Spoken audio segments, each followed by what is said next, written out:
I will now welcome remarks from my colleagues, and we're very lucky and happy to be joined today by our very busy leader of the official opposition, MPP Marit Stiles, who will be sharing a few words and will be a big part of the planning as we move forward from these important hearings. Hi, everybody. I'm Marit Stiles, leader of Ontario's official opposition NDP, and I'm really pleased to be here. Thank you so much for giving me an opportunity to join you. I won't be able to stay for the whole time, but the best thing about this process is it's ongoing. We're going to be doing a lot of reviewing together of what we hear from people, the expertise that's shared, the issues that are shared, and we're going to be working together very closely under Tom's leadership and on this file, and we're really excited to be here. So I do want to acknowledge, as I said, as Tom mentioned, I'm also joining from my riding of Davenport in the city of Toronto on the traditional territory of many nations, including the Mississaugas of the Credit, the Anishinaabe, the Chippewa, the Haudenosaunee, and the Wendat peoples. Still now home to many diverse First Nations, Inuit, and Métis people. And also I want to acknowledge that Toronto is covered by Treaty 13, signed with the Mississaugas of the Credit, and the Williams Treaties, signed with multiple Mississaugas and Chippewa bands. Folks, like I said, it's really such a pleasure to be here with all of you. Why are we here? Because Canadians, and particularly Ontarians, have some of the highest cell phone bills and internet bills in the world. And Northern Ontario, First Nations communities, and those living in rural areas, we know are disproportionately impacted by those bills, but also by their exclusion from opportunities and services because of a lack of access and to cellular service and high-speed internet. High-speed internet, cellular service, quality, affordable cellular service is not a luxury. It certainly shouldn't be. It's a basic necessity. And that's why we decided to launch these province-wide hearings and public consultations to explore made in Ontario solutions for lower bills and better service. People rely on cellular service and high-speed internet to connect with loved ones, to do their work, to access services such as healthcare and education. And yet these giant telecom corporations that are, billion-dollar corporations are charging Ontarians some of the highest cellular and internet bills in the world. People are paying hundreds of dollars a month for spotty service if they have any service at all. And we know, and that's what we wanted to make sure we were doing specifically Northern Ontario and regionally Northeastern and Northwestern Ontario hearings, because we know that Northern Ontarians have been waiting decades for access to reliable high-speed internet. Just like the Liberals before them, we've seen the Ford Conservative government keep promising broadband to Ontarians, but keep failing to deliver. And so I know that a lot of these issues are going to be discussed here today. I'm really looking forward to reviewing what folks' contributions are here. It is extremely important that we address this issue. And, I also want to say, just address the elephant in the room, which is that oftentimes people will say, well, that's cellular service and phone bills and the telecoms particularly, that's not provincial jurisdiction. Well, baloney. I mean, all levels of government need to come to the table. And we've seen in other jurisdictions, provinces, different solutions. So we want to explore, we want to really open up the conversation and acknowledge that we can do better and we can think bigger. So with that, I want to thank you, Tom, MPP Rakocevic, for your leadership here, my colleagues, MPP Saul Mamakwa and Lise Vaugeois, as well as everybody else who's joining us here today. I'm looking forward. I'll be in and out probably a little bit, but I did want to stop in and welcome everybody and thank you for participating. We thank you so much for your leadership and being here today.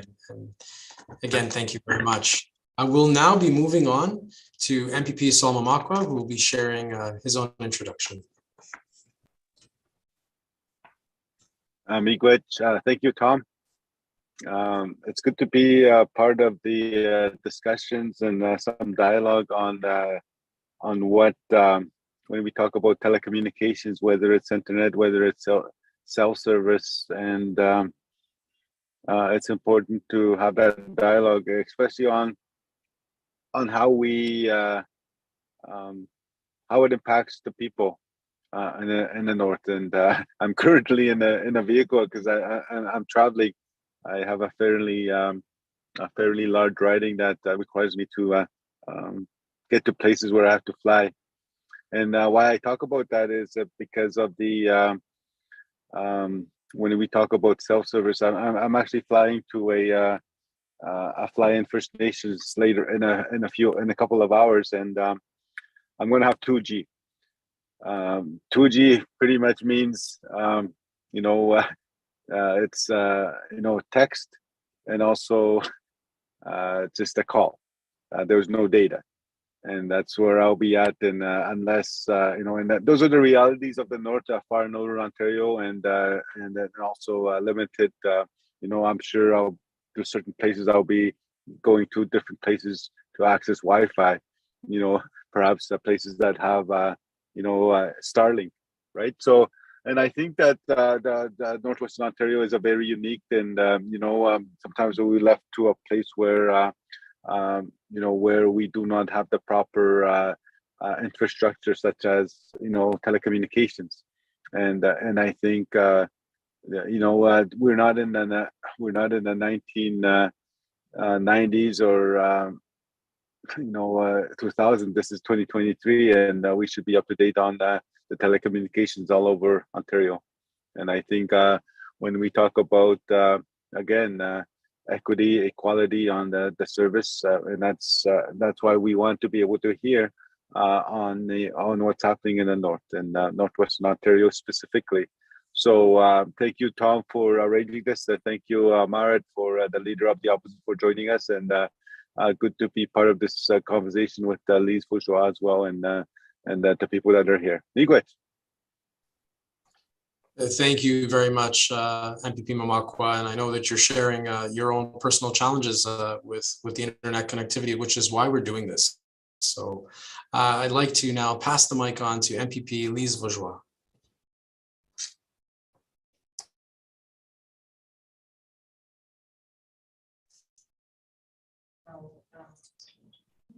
MPP Bourgeois, you're muted.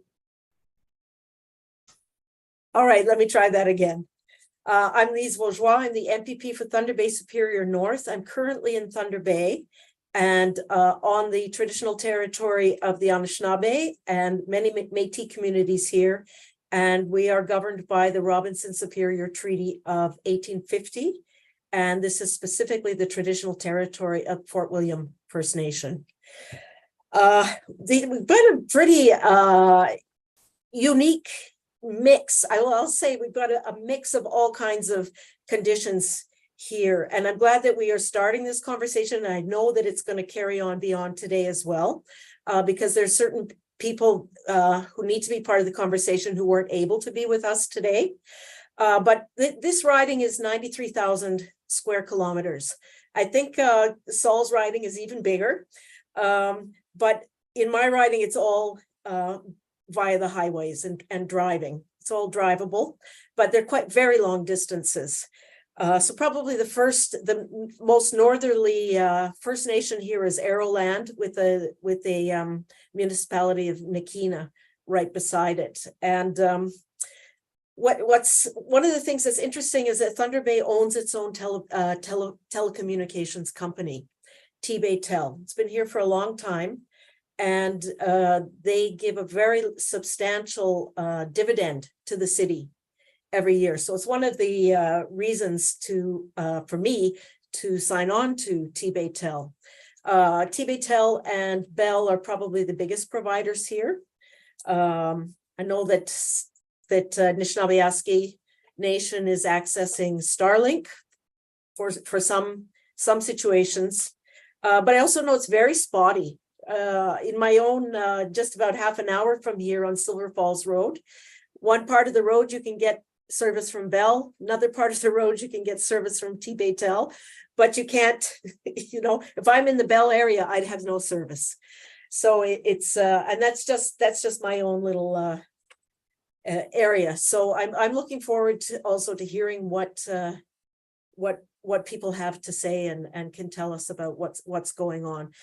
Probably the thing that really stands out most to me is the cost. And it doesn't matter, the cost certainly for Starlink is significant. If you can access it, but what we pay for, I look at my own bills, and my telecommunications bill is possibly the highest of all my utilities. Once you add it all together, it's a lot of money, and many people cannot afford that kind of money. So I will stop there, and I look forward to hearing what people have to teach us. Thank you again. Thank you very much for presenting, for sharing, and being part of this MPP Bourgeois. So we're going to be moving on now to the very important part, and while we're all doing this, to hear from you, the presenters, to hear your expertise, your situations, and how you believe we should be moving forward as well. I want to now thank you for being here as well. And I'm asking the presenters to clearly identify yourself and any organization, association, or whatnot, if you are representing them. We ask that presenters keep their presentation to under 5 minutes, followed by questions from our panelists, which are MPP Mamakwa and MPP Bourgeois. I will be chairing. And the total time for any given presentation shall be no longer than 10 minutes so that everybody has an opportunity as well. So again, I would like to thank all of you for being here. And without further ado, I would like to call on Archie Wabas to begin their presentation. You have 5 minutes.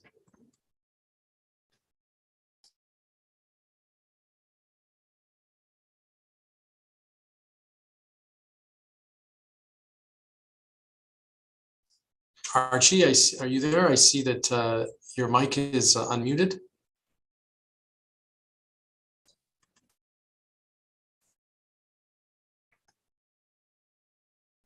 We see you, we just can't hear you as of present.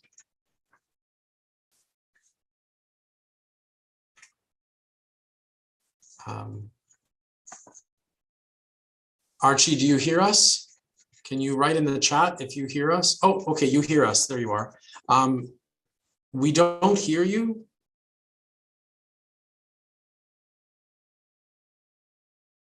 Perhaps, have you unplugged your headphones? Are they still plugged into the computer if that's the issue?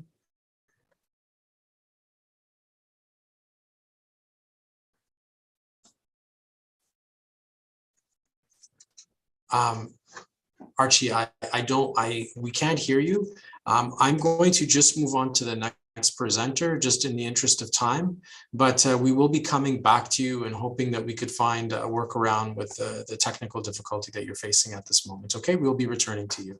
So our next presenter is Bob Stewart. Bob, are you here? Hi, Bob. You're muted.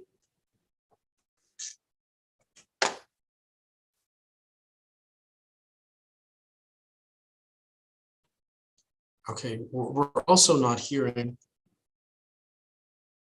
I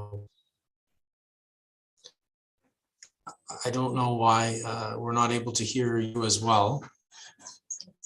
You have a headset. I don't notice a mic on that headset. Do you have a mic on the computer?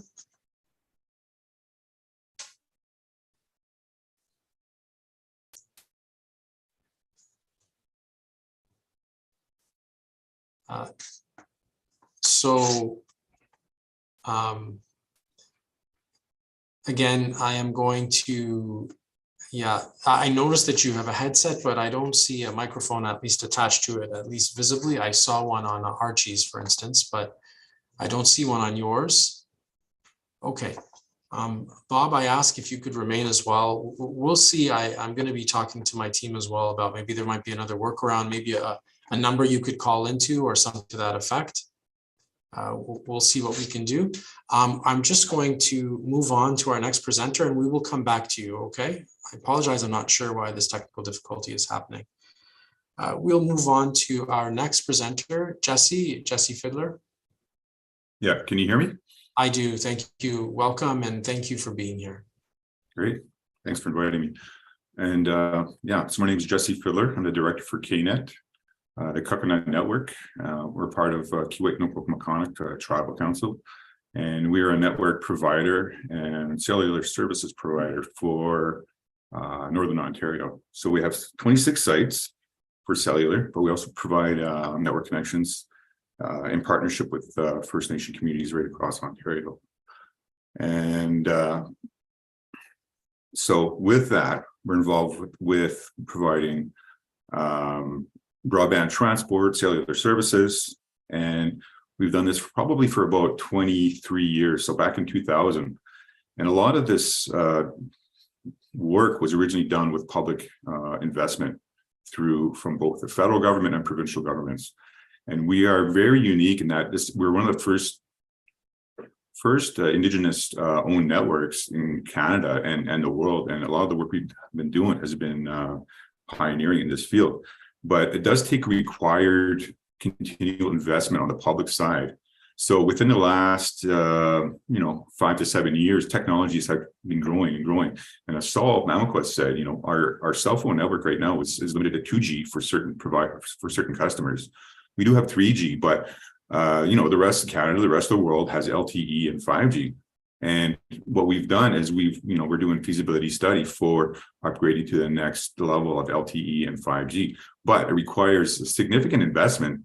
And with the North, the limited customers and subscriber base, there's no business case for using the revenue generated in order to upgrade in the millions of dollars. So cellular providers and internet service providers, we're not making billions of dollars. We're small companies, and we're only making enough to make these operations sustainable. But there has to be some sort of public investment, both on the operations and maintenance side, as well as upgrading this infrastructure over the years. Now, Ontario is doing some of that with the their infrastructure programs, through Infrastructure Ontario's high-speed internet, accelerated high internet program. But the North is still underserved in that area. Like, no one really wants to invest in the network up here because it takes a lot of money, and there has to be unique solutions done. And the current provincial funding does not provide any funding for cellular, but both internet and cellular use the same infrastructure. So in order to provide a cell service, you need to have transport. You need to have internet transport to that location. You also need hydro, and all that requires big infrastructure investments. So they go hand in hand. And right now, cellular is kind of being put on the back burner by the province.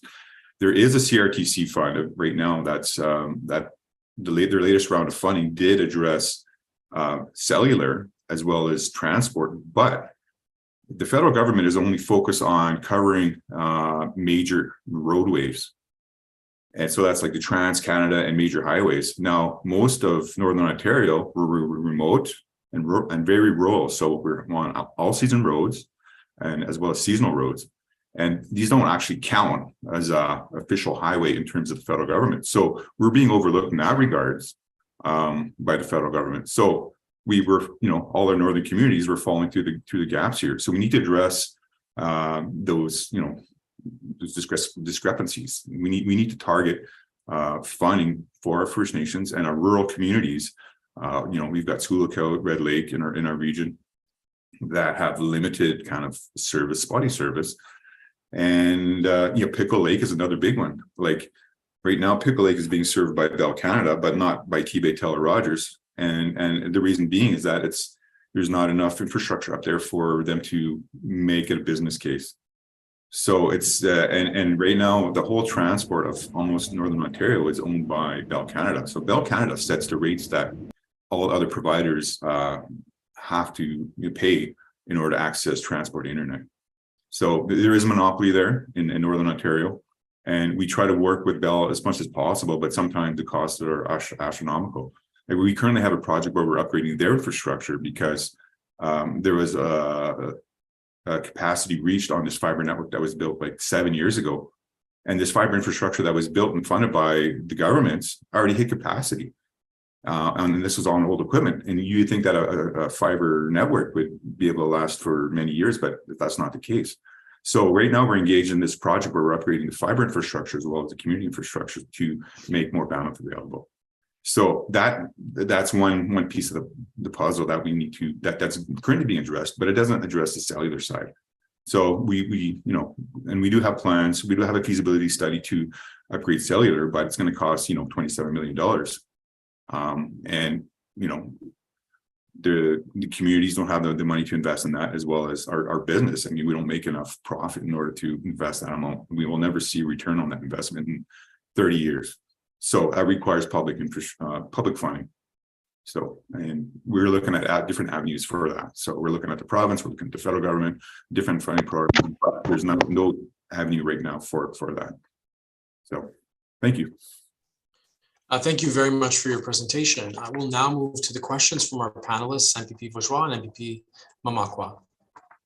Who will begin? You have 5 minutes. Test. It's Archie here. It works, Archie. If you could just mute. Okay. All right. Thank you. Jesse, thank you for the presentation. I got disconnected, but anyway, I know I'm quite aware of the work that KNET does, and I know one of the things that I'm going up to Niskandaga later on this afternoon, and I know some of the people that I'm traveling with. They said, "Is there self-service there?" I said, "There's." I know T-Baytail has 2G, and which means phone call and a text. And I know that's similar to the whole north, the Flying First Nations. I'm wondering if you can kind of explain some of the. I know you mentioned that 27 million to upgrade the cell service in the Flying First Nations, right? So, what exactly needs to happen to have that? Like if you're gonna have 4G, 5G, or LTE service in each First Nation, like what does that require? But also like the actual infrastructure at the community level to have to have the proper fiber, and maybe perhaps even talk about the Starlink and just share that. Okay, yeah. So for infrastructure upgrades, it requires like upgrades to the towers as well as antennas that are sitting on the towers. So some towers are owned by the communities. Some of them are owned by Bell, and for those, there has to be new agreements in place in order to put new antennas on. And there's a big investment in actual infrastructure and hardware. There's also the investment in the broadband, the transport, where the cellular service will go out on. So for cellular service, you need a dedicated network connection that it can't be something like Starlink. Starlink's okay for things like consumer, like for your home or your small office. It's not there for telecom networks, and they're not in that business. So they will not work with other telecom providers to provide other network services over it, like cellular.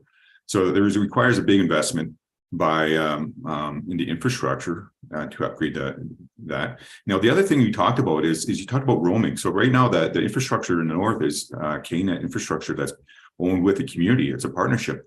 And it's not T-Baytel's infrastructure, but T-Baytel roams on our network, and our current roaming agreement is only for 2G.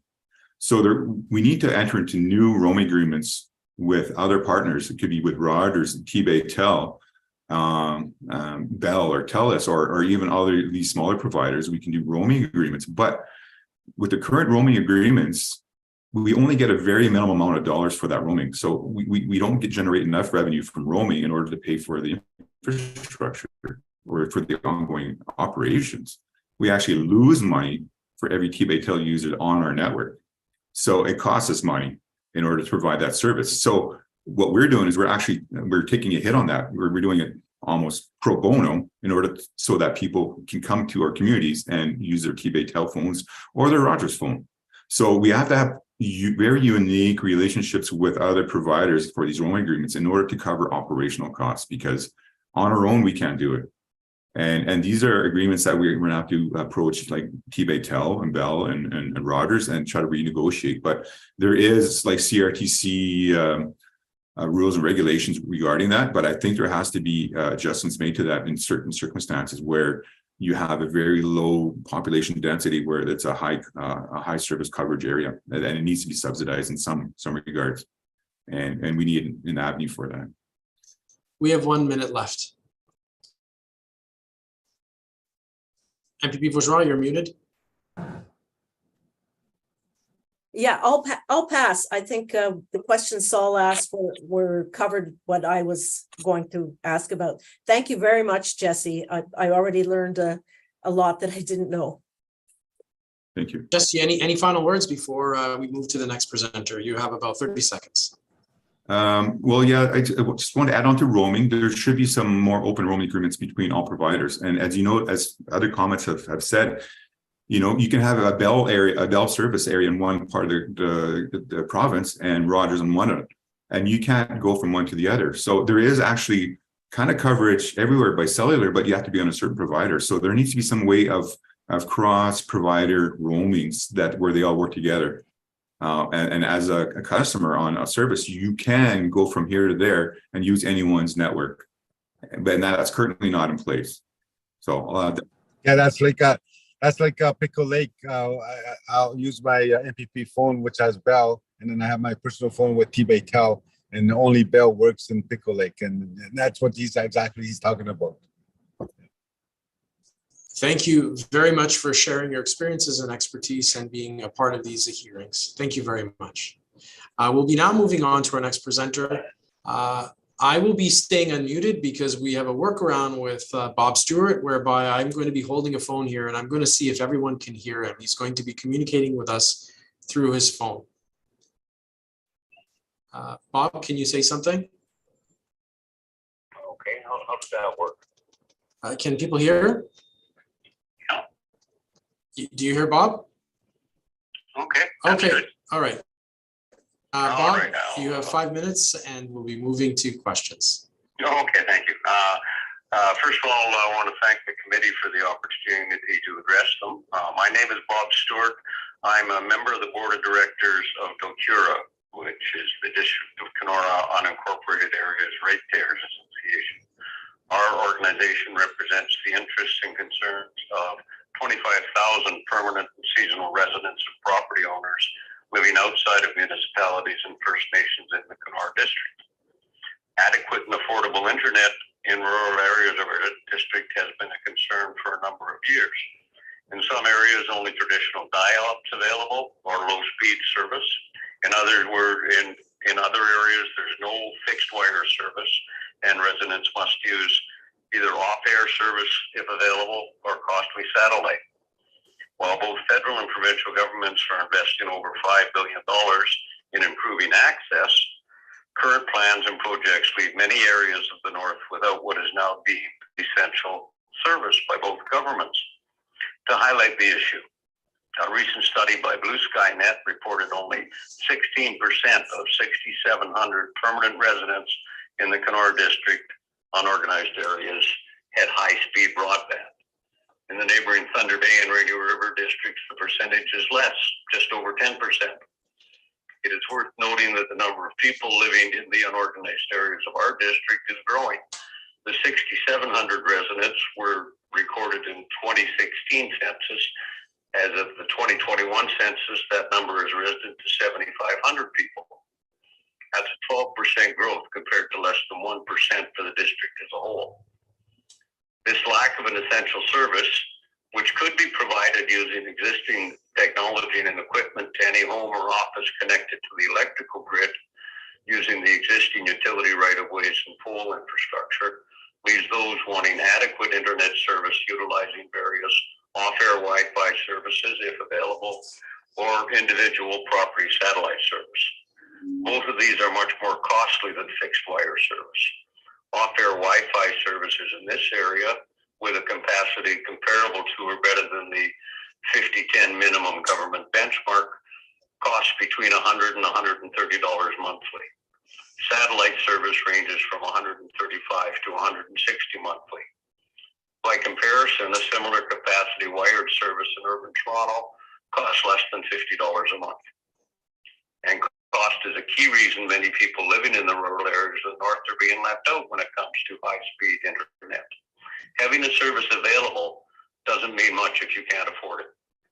The 2021 census puts the percentage of households in the low-income category in the Kenora District at 30% as a whole, and 23% for unorganized areas. These are not mere numbers. They represent over 7,000 homes where families have difficulty paying for shelter and food, let alone an annual internet service bill of $1,000 to $2,000. Now, the federal government has an internet subsidy program, but it provides low-cost internet service to fewer than 10% of those eligible, mainly because the service providers join the program voluntarily, and many areas of the country are unable to access this subsidized service. Ontario has a wide range of financial assistance programs for low-income individuals and households, ranging from medical costs to housing. If Ontario truly wants all of its citizens to have high-speed broadband service, the province needs to develop a financial assistance program to ensure low-income households can afford the service. Okay, thank you very much. We will now move to our presenters, who will begin. Yeah, sorry, not our presenters, our panelists, of course. Panelists. My apologies. Hi, may I start? Yes, Hi, please. Bob, and thank you very much for your presentation and your information. I have a comment in that I know people who can't afford internet. Certainly can't afford full cell service either, and also, like, it's hard work to apply for those subsidies. So I don't know whether you've encountered this, but I've certainly encountered it with people I know that they don't necessarily have the means or the facility to go through go to somebody's office or the MP's office, I think, to get the access to the federal grant, and then go fill out a long questionnaire or whatever it is they have to do and then apply for it. And during COVID, of course, everybody needed to be online. And I know of families then that just, say, okay, well, we're going to pay for your internet so that your kid can have access. But that's not sustainable over the long term. So I just wondered if you had any comments about, the challenges of even accessing those grants where they're available. Yeah, Bell is the only service provider in our region that's part of that federal program, and their low-cost service is only available within parts of the city of Kenora. Okay. No other municipalities in the district, no other areas in the district, and that's that's a common complaint of critics of the federal system is its low level of availability, which is why they have had 10% take up, and the program's been around since 2017. So 6 years on, and there's a very low level of participation, and the primary reason is it's not a universal program. Yeah. Thank you.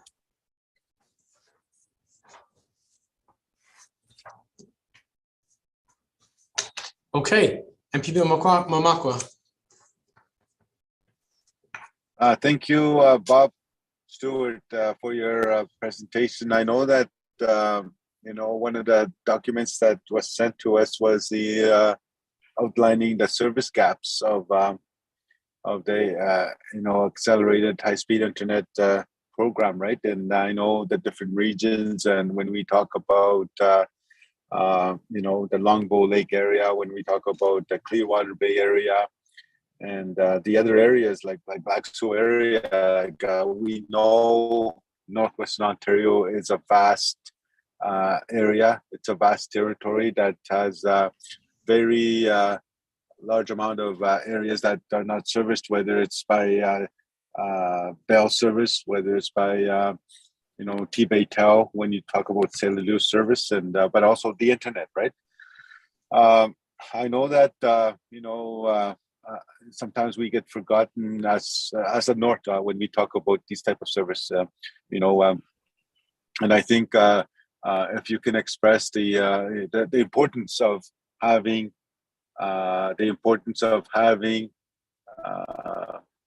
internet, the importance of having cellular service in these areas. Can you explain some of that and kind of, to the panel on how we can, how would make a big difference cost-wise, but also just having service itself?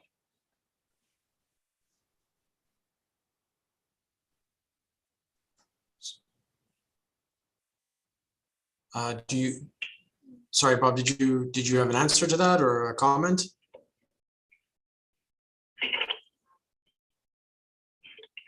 No, I think Saul's pretty much it. It's a question both of access and of cost. I mean, and a willingness of the government to get the job done. I noted there was a recent announcement of one of the First Nations up around the Lookout area. They were getting ready to do the community level hookups for high-speed broadband under something called the Northwestern Ontario project. That project was started in 2010. 13 years later, they're finally ready to start hooking up communities at like household level to fiber optics. I mean, yeah, it was a big project, something like 1,800 kilometers of high-speed fiber optic line and a big loop around the First Nations and the rest of Northwestern Ontario. But 13 years to get, does that mean the rest of Northwestern Ontario has to wait 13 more years to get an adequate level of internet service and cellular phone service? Okay. Well, that concludes the time for the presentation and questions. Thank you so much for participating, Bob. I'm glad we could find a workaround so that you could be heard and you could answer the questions that were asked. Thank you for sharing your experiences and ideas and thoughts. We are now going to be moving on. I'm hanging up. Okay. We're now going to be moving on to our next presenter, who is Archie Wabas. I believe he was able to get his microphone working and we had tested it. Can you try again? Hello. Can you hear me? Yes, we hear you very well. Please begin. On your settings, when I see on your settings, I go to the audio, and there's click boxes under audio profile. So I just unclicked mute my microphone when joining a meeting, and that's how I got the microphone. Well, we're glad you were able to figure the workaround, and we look forward to your presentation. Please begin. You have 5 minutes, followed by another 5 minutes up to questions. Thank you, Tom. Thank you, panels, for listening in on our experiences with our telecommunications in up north. First of all, I'd like to start off by saying that the cost of doing business up north, especially in Winneman Lake and beyond, is pretty high. The costs are really high because most of the year we're just a fly in and a fly out a community where you have to haul in freight and everything to at the substantial high cost. Briefly, what I would like to say is that when the fiber line was installed up north, going up north from Sioux Lookout and Red Lake, there was a really a high expectation from the people in our community that we're going to be getting a fiber speed internet, and then when the installation was done, everything is set, and we had to hook up our fiber, the fiber end that was connected to our community, to our head end, our cable head end. Previous to that, we had our cable TV using coax copper cable, and that's how we distributed our TV signal to the homes. It was digital TV signal. And then we had to buy the hardware to convert to a DOCSIS system to distribute the internet to the homes using their modems. And it was like probably a 20 meg service before we got the fiber. We had internet services through DSL system, and it was only like 20 gig, 20 meg services. It's really 20 meg is really small compared to now. So when we expected high bandwidth when we were connected with the fiber, and we were only given like 100 meg for the whole community to use, and that wasn't enough. So each homes have to have like 4 meg. 4 meg on their modem. Like in Toronto, they have like 50, 60, 100 meg compared to here. So it's really it was really slow internet, ever slow internet. So the last mile infrastructure was never considered as part of the upgrade when we received the fiber line to our community. I guess it was assumed that it was the responsibility of First Nation, but that was never addressed when the lines were installed, fiber lines installed to our communities. So we're stuck with the either a Wi-Fi service for the community, like some communities have their own local Wi-Fi, and some communities have their cable system. But again, it's only 100 meg, like the start, 300. Now we have upgraded our head into 500 meg, and still it's not enough for our community. It seems like we've maxed out all the time. And later on, Starlink comes in and kind of offloads the weight of the cable system. So people are using Starlink because it's much more faster and more convenient in terms of the speed. So as a company, as a nonprofit company in our community like a telecom, we're losing customers. We're losing customers to Starlink. And also a NAN Starlink project also contributed that loss to our company. So we're just barely scratching, paying our operating costs and all that. So I don't know, like how can we better that in terms of the need for 5 meg services for each household. Is there a technology out there that can do it? We do have fiber line coming up to our community, but the constraint on the fiber is on these nodes, Bell nodes. And we were asking for more bandwidth from Jesse Kennett, and he said we're maxed out in the whole area up north. We can't increase the bandwidth because Bell wants they have to upgrade. Bell has to upgrade, like their new distribution system. They have to upgrade. And he was saying something like in millions of dollars, 11, 12 million dollars to upgrade or something. But no one had that kind of money at that time. So we're right now we're stuck with the 500 that we have, and Starlink is coming in, kind of relieving our system. But again, in a business sense, operating business sense, and we want to generate revenue, so pay the costs. We're losing customers.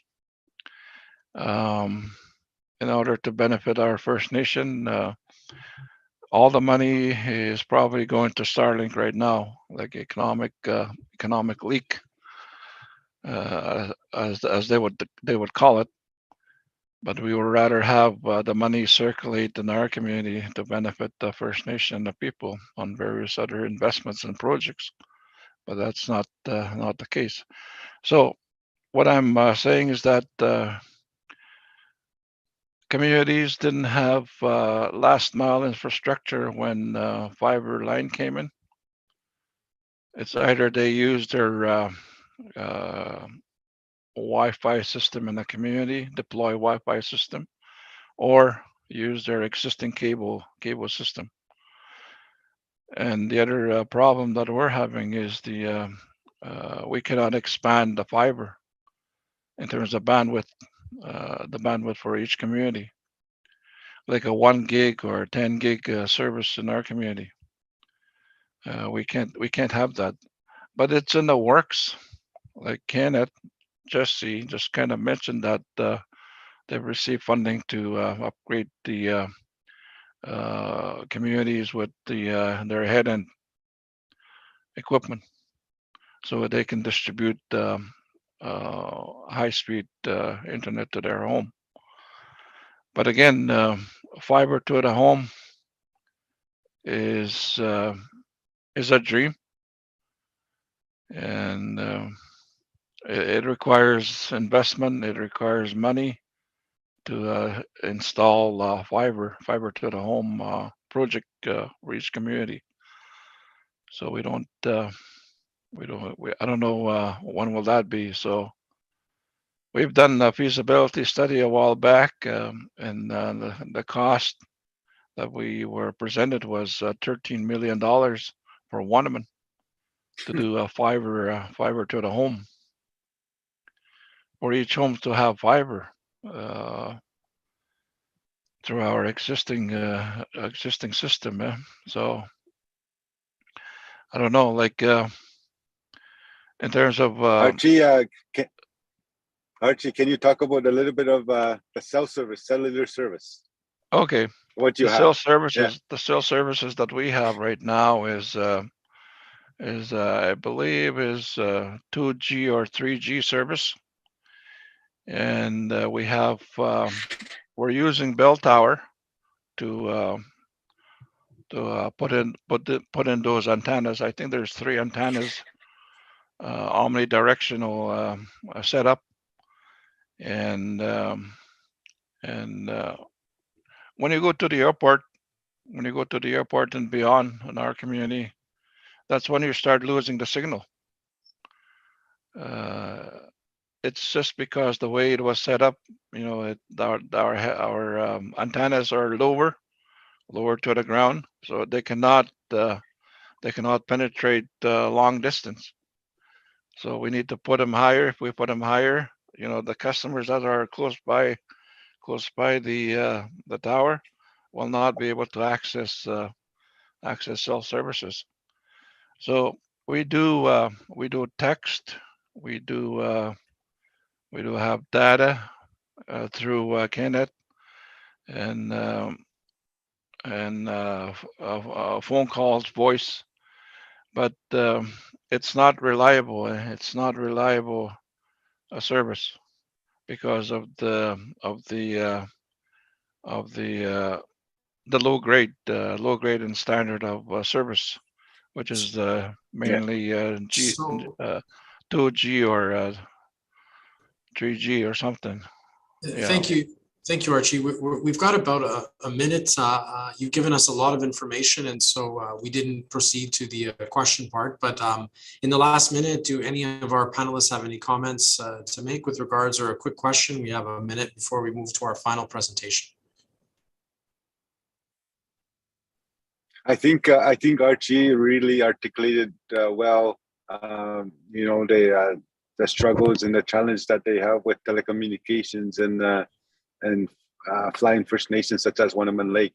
I think it supports the issue of what Jesse Fiddler said from KNET on, like Jesse's kind of like a more the regional, and then Archie's kind of like I think it really explains the issue of telecommunications challenges that we have in the north. So it really helps us, Archie, to kind of understand the investments that are needed to be able to kind of have equitable access to telecommunications in far northern Ontario and Northwestern Ontario and Wanaman Lake and others. So miigwech for that. Yeah, I really appreciate it.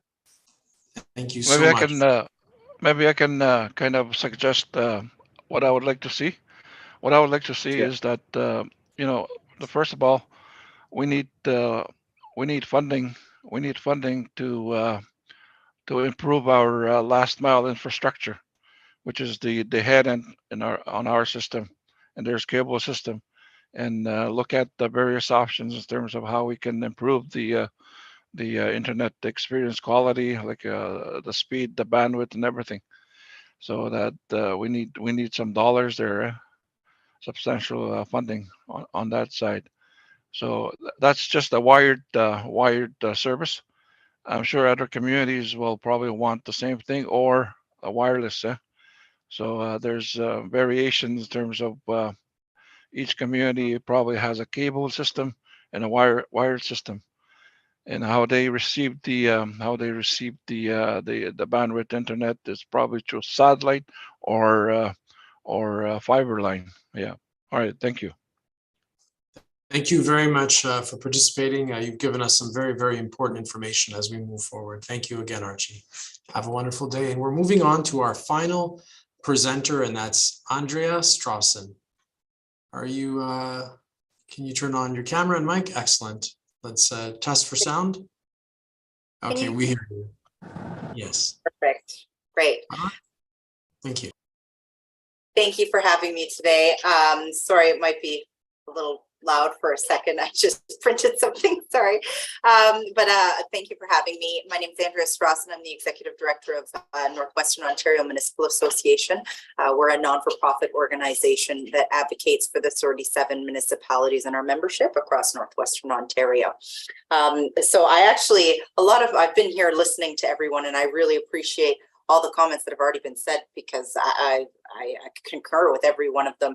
Jesse, I think he was one of our first speakers. He had hit the nail on many of my comments, especially in regards to the monopoly that we're experiencing in Northwestern Ontario. It's really difficult, especially considering how underserviced we are. If you look at that interactive map that the government has provided on where the funding is going to go to create the service, it's still very limited all across Northwestern Ontario, and there are still many areas that are completely underserviced. And one I'd like to highlight is, and I'm quite surprised that the province hasn't addressed this yet due to the safety concerns on the provincial highway.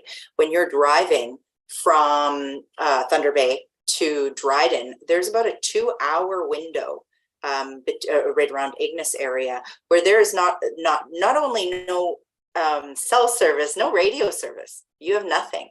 And so if you get stranded or anything happens on those northern highways, especially in the winter, and there's no service available, there's no gas service, there's nothing. And so that's, to me, a huge safety concern is not just for those in Northwestern Ontario, but those that are traveling through Northwestern Ontario as well. If anybody gets stranded on that stretch of highway, and that's not the only stretch of highway either. There's multiple other ones. That's just the one I most drive, and so I'm most familiar with the frustrations that come along with that. Also up into Red Lake, huge, that's about an hour where you're without service. There's just so many areas. And one of the biggest problems is that we have these projects as well that but they're not being bid on by locates because they're not that investment. They're not getting that return on investment, like Jesse had said, and so it's very difficult to attract, especially those small companies that maybe could be filling in the gaps. Maybe that's an opportunity for them to be getting some business from this as well. Maybe if there was a way that legislation could be implemented to reduce this monopoly that Bell has.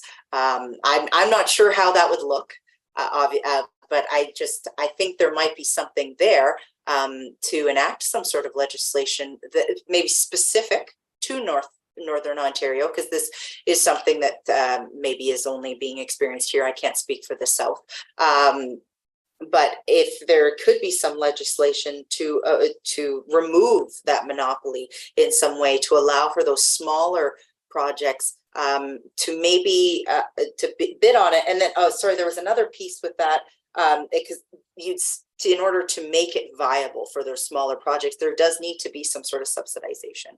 And whether that's maybe a cost share formula, maybe we bring in a few partners here, maybe it's the provincial government, federal government, municipal government, all put in a share, and those individuals that are without broadband at this time, maybe there's some share there, and we all work together to get whatever the best service is. And then on that, that begs the question of infrastructure.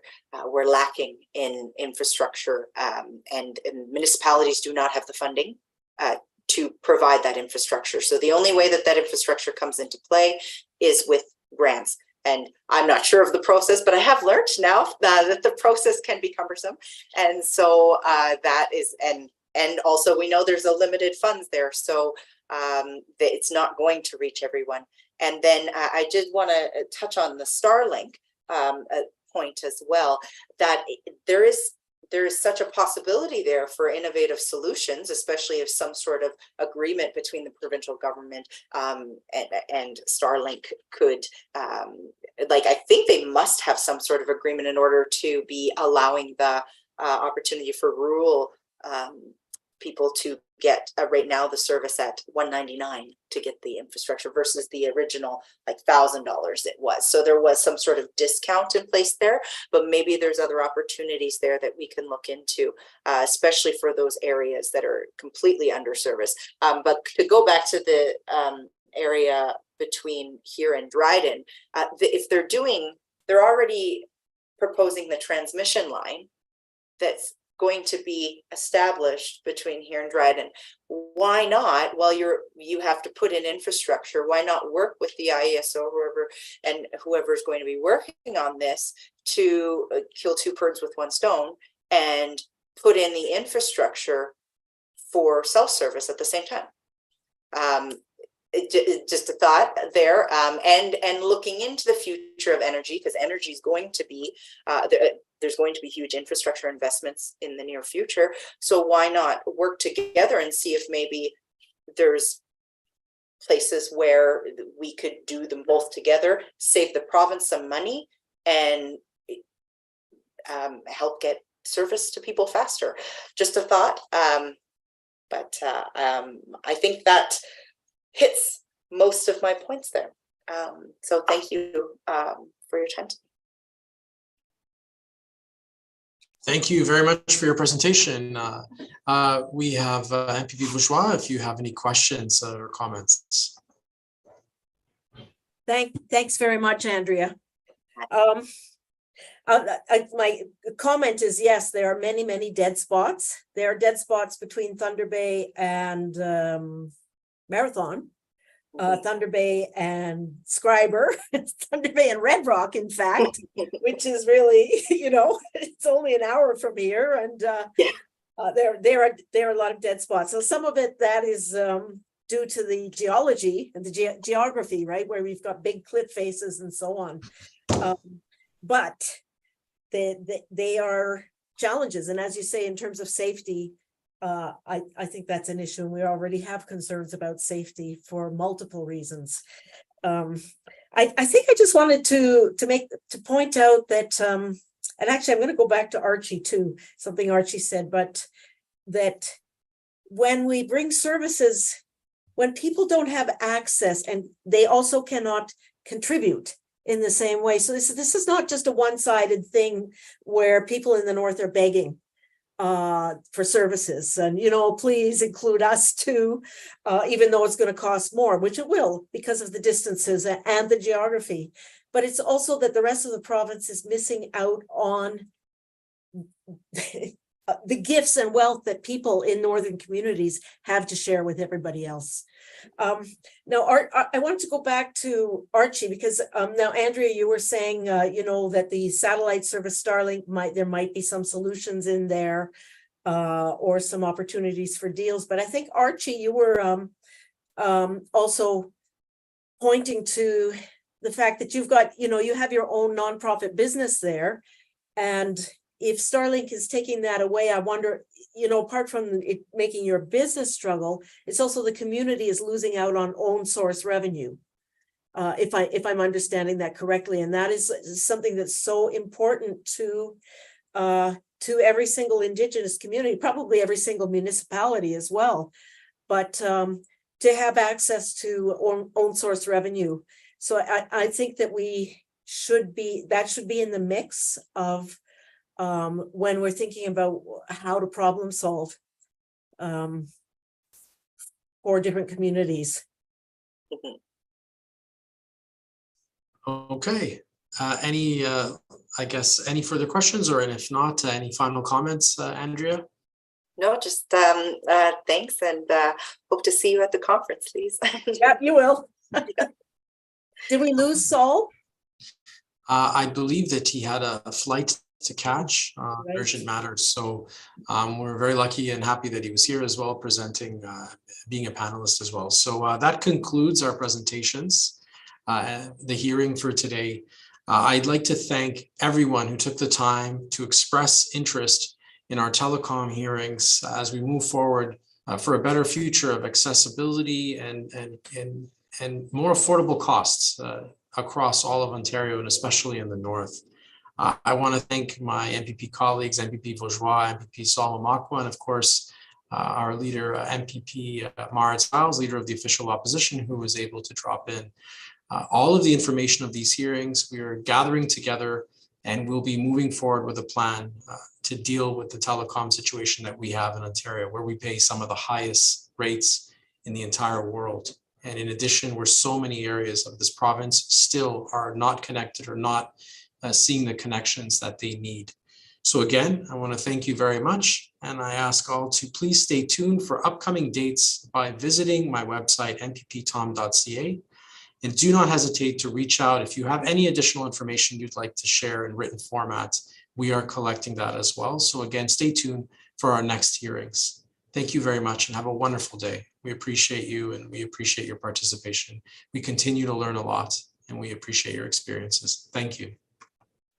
Thanks so much, everybody.